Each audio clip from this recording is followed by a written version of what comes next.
Hello everyone, welcome back to the channel of Pharmacy. So in this video I am discussing about CNS stimulants. So remember here there is two types, that is central nervous system and the stimulants. So in pharmacology, as we all know, we will deal with the drugs.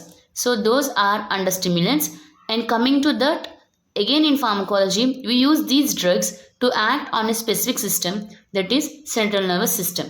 So getting into this, whenever they ask a question, you need to represent it as firstly the definition, classification, mechanism of action, adverse effects, and contraindications. This is the basic pattern of representation for any question. So this is the question for the 5 marks. So just get into the video. CNS stimulants. CNS stimulants are a class of drug that increases activity in the central nervous system, leading to increased alertness, energy and attention. So ఏ drugs అయితే మనం తీసుకుంటామో which are belongs to CNS stimulants, అవి ఏం చేస్తాయంటే central nervous system యొక్క యాక్టివిటీని increase చేస్తాయి. Increase చేయడం ఎలా చేస్తాయంటే అలర్ట్నెస్ అంటే attention towards a topic, we covered the third thing, and the energy, how through giving the energy. So this is CNS stimulant definition. So coming into the classification, మీరు ఇక్కడ రాయాల్సింది ఏంటంటే what are the classes of drugs we are using and ఆ classes of డ్రగ్స్లో examples ఏంటి. This is the most important thing.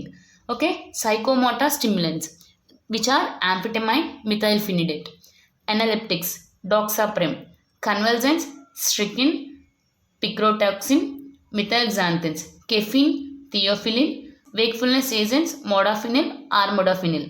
So remember here is a mnemonic, that is camp mad.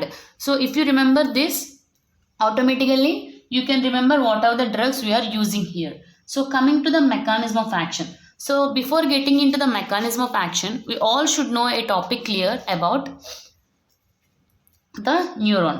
Remember మనకి ఏదైనా సరే మనకి యాక్షన్ అనేది కెమికల్ నుంచి electrical కింద కన్వర్ట్ అవుతుంది. Okay, remember this concept. So ఇక్కడ కెమికల్ అంటే ఏంటి? Chemical which is nothing but the neuro transmitter. This is the thing. ఈ న్యూరో ట్రాన్స్మిటరే మనకి మొత్తం ఇన్ఫర్మేషన్ని బైపాస్ చేస్తూ ఉంటుంది.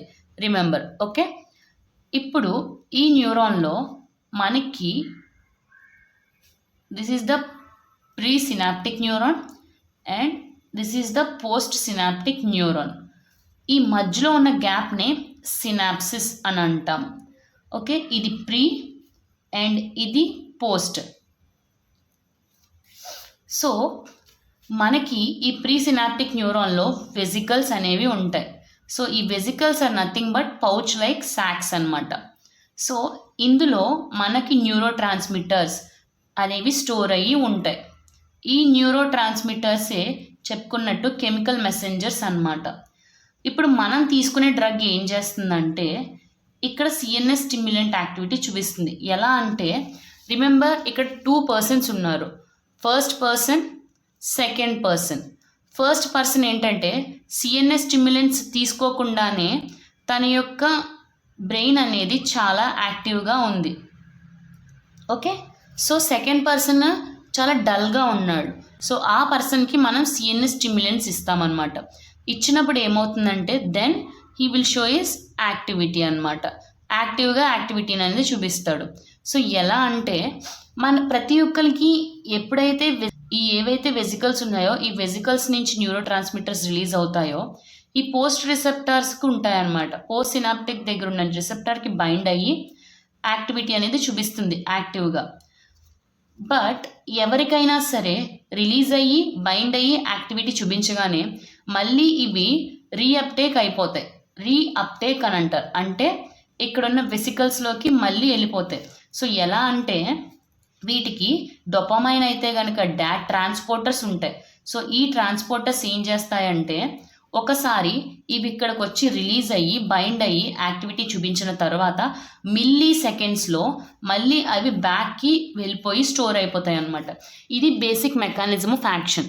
సో సిఎన్ఎస్ స్టిమ్యులెంట్ తీసుకోలేని పర్సన్కి 55 millisecondsలో యాక్టివిటీ చూపిస్తే ఈ పర్సన్కి డల్గా ఉన్న పర్సన్కి వీటికి 10 millisecondsలో రిలీజ్ అయ్యి మళ్ళీ బ్యాక్కి వెళ్ళిపోతాయి. సో ఇక్కడ యాక్టివిటీ అనేది ఉండదు.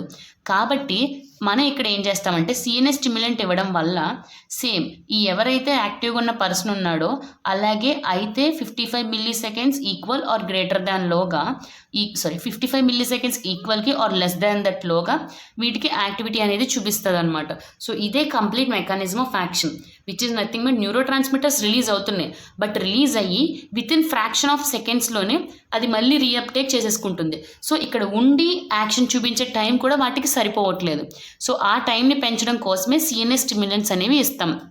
ఏం చేస్తే అప్పుడు ఈ డాట్ రిసెప్టార్స్ని రీఅప్టేక్ చేయకుండా ఆపేసి అవి వాటికి పోస్ట్ రిసెప్టార్కి బైండ్ అయ్యి యాక్షన్స్ చూపించేలా చేస్తుంది అనమాట.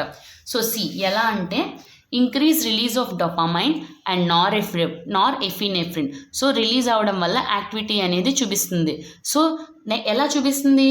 యాక్టివిటీ చూపించిన తరువాత block the reuptake at synapse. So reuptake అనేది అట్ సినాప్సిస్ దగ్గర జరగకుండా కాసేపు ఇక్కడ స్టేబుల్గా ఉంచుతాయి. సో దేర్ బై మనకి సిఎన్ఎస్ స్టిమ్యులెంట్ యాక్టివిటీ చూపిస్తుంది అనమాట. Amphetamines reverse the dopamine transporters driving releasing in the synapse. Methyl dopamine and cocaine block the DAT reducing reuptake. ఇవి ఏం చేస్తాయంటే రివర్స్ చేయకుండా ఆపుతాయి అన్నమాట. ఇవేం చేస్తాయంటే కంప్లీట్గా బ్లాక్ చేస్తాయి. ఇఫ్ ఇట్ కనుక సీరియస్గా ఉంటే సివియర్గా ఉంటే they will go for methylphenidate. If it is normal state they will go for amphetamines. So coming in to the adverse effects. So adverse ఎఫెక్ట్స్కి వచ్చేటప్పటికి ఇక్కడ insomnia, restlessness, anxiety, increase heart rate, seizures. So I want to explain insomnia. Insomnia అంటే inability to sleep. ఎవరికైతే CNS stimulant యాక్టివ్గా ఉండాలనుకుంటున్నామో ఆటోమేటిక్గా వాళ్ళకి నిద్ర అనేది రాదు. బికాస్ మన సిఎన్ఎస్ని యాక్టివ్గా ఉంచుతాం కాబట్టి స్లీపింగ్ హార్మోన్స్ అనేవి రిలీజ్ అవ్వవు ఎక్సెసివ్గా ఆర్ ఎల్స్ సఫిషియెంట్గా. సో ఇక్కడ ఏమవుతుంది? Increased heart rate. ఆల్రెడీ ఆ పర్సన్ డల్గా ఉన్న పర్సన్ మనం యాక్టివ్ చేస్తాం కాబట్టి ఆటోమేటిక్గా హార్ట్ రేట్ అనేది ఇంక్రీజ్ అవుతుంది. నెక్స్ట్ సీజర్స్ అంటే ఏంటి? న్యూరో ట్రాన్స్మిటర్స్ యొక్క ఫ్లక్చువేషన్ అనేది అసలు అబ్నార్మల్గా ఉంటుందన్నమాట. వల్ల ఆటోమేటిక్గా వాళ్ళకి సీజర్స్ వస్తాయి. సో సీజర్స్ ఉన్న పర్సన్స్కి మళ్ళీ మనం సిఎన్ఎస్ స్టిమ్యులెంట్స్ ఇస్తే అది ఇంకా అబ్నార్మాలిటీ కింద చూపిస్తుంది. కాంట్రా ఇండికేషన్స్ ఇవి ఎవరికి ఇవ్వకూడదంటే హైపర్ సెన్సిటివిటీ. బికాస్ ఆల్రెడీ వాళ్ళకి హైపర్ సెన్సిటివ్ ఉన్న పర్సన్కి ఈ డ్రగ్ ఇస్తే ఇంకా టాకికార్డియా పెరిగిపోతుంది. సో సీజర్స్ ఉన్న పేషెంట్స్కి ఇస్తే ఇంకా సేమ్ హైపర్ సెన్సిటివిటీ ఎలాగో సీజర్స్ కూడా అదే రీజన్ అనమాట. ఇంకా సీజర్స్ అనేవి పెరిగిపోతాయి. దెన్ అదే హైపర్ సెన్సిటివిటీ ఉన్న పర్సన్కి సిఎన్ఎస్ స్టిమ్యులెంట్స్ ఇవ్వాలంటే ఎలా అంటే under the doctor guidance with the dose monitorings it will be taken అనమాట. So this is the topic. If you have మీకు ఏదైనా డౌట్స్ ఉంటే కమెంట్ చేయండి, నేను వాటికి ఆన్సర్స్ చెప్తాను. అండ్ ఈ వీడియో నోట్స్ అనేది లవ్ ఫార్మసీ టెలిగ్రామ్ ఛానల్లో ఉంటుంది. లింక్ అనేది నేను ఈ ఛానల్ డిస్క్రిప్షన్లో ఇస్తాను. So please support the channel. Thank you.